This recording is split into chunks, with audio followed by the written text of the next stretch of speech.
Doctors ফ্রন্টের প্রতিনিধি দল সোনাম ওয়াংচুক এবং তার সহযোদ্ধাদের অনশন আন্দোলনের সংহতিতে দিল্লির যন্তর মন্তরে পৌঁছেছে। উল্লেখ্য, অবহার আন্দোলনের সময় কিন্তু দীর্ঘদিন ধরে ন্যায় বিচারের দাবিতে অনশন চালিয়ে গেছেন তারা।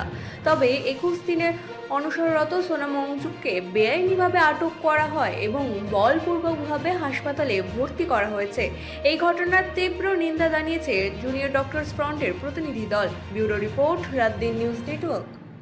জুনিয়র ডক্টরস ফ্রন্টের পক্ষ থেকে এখানে যে 21 দিন ধরে যে অনশন আন্দোলন চলছে, সোনাম ওয়াংচুক সহ বাকি সহযোদ্ধারা যে অনশন আন্দোলন করছেন কেন্দ্রীয় শিক্ষামন্ত্রী ধর্মেন্দ্র প্রধানের পদত্যাগের দাবিতে, তার সংহতিতে আজকে আমরা এখানে এসে পৌঁছেছি। কিন্তু আমরা কিছুক্ষণ আগেই জানতে পারছি যে ব্যাপক পরিমাণ পুলিশ এসে সোনাম ওয়াংচুক স্যার এবং বাকি অনশনকারীদের জোর করে পুলিশ দিয়ে তুলে নেওয়া হয়েছে এবং হসপিটালে ভর্তি করা হয়েছে। আমরা একটা কথাই বলতে চাই, যে জন্য আমাদের এখানে আসা, যে সংহতির জন্য, যে নিটের মতো পেপার লিক বারবার হচ্ছে, তার অ্যাকাউন্টেবিলিটি কিন্তু কেন্দ্রীয় শিক্ষামন্ত্রীকেই নিতে হবে এবং তাকে পদত্যাগ করতে হবে। এই দাবিতে কিন্তু এই অনশন আন্দোলন চলছিল।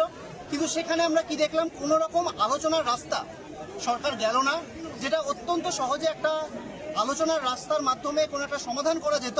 সেখানে আমরা দেখলাম চূড়ান্ত উদ্ধত্ত, চূড়ান্ত অমানবিকতা। এবং আজকে সেখান থেকে দেখছি আমরা অনশনকারীদের হাসপাতালে জোর করে পুলিশ দিয়ে তুলে নিয়ে গিয়ে ভর্তি করা হলো।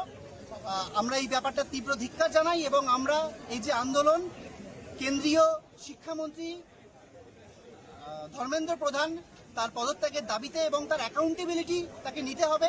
এই যে 20 জন ছাত্রছাত্রী নিটের পেপার লিকের পর আত্মহত্যা করলো, তার মৃত্যুর দায় কে নেবে? এই মৃত্যুর দায় নিতে হবে এবং আমরা এখনো এই পদত্যাগের দাবি থেকে সরছি না। আমরা এই আন্দোলনের পাশে সর্বতোভাবে রয়েছি।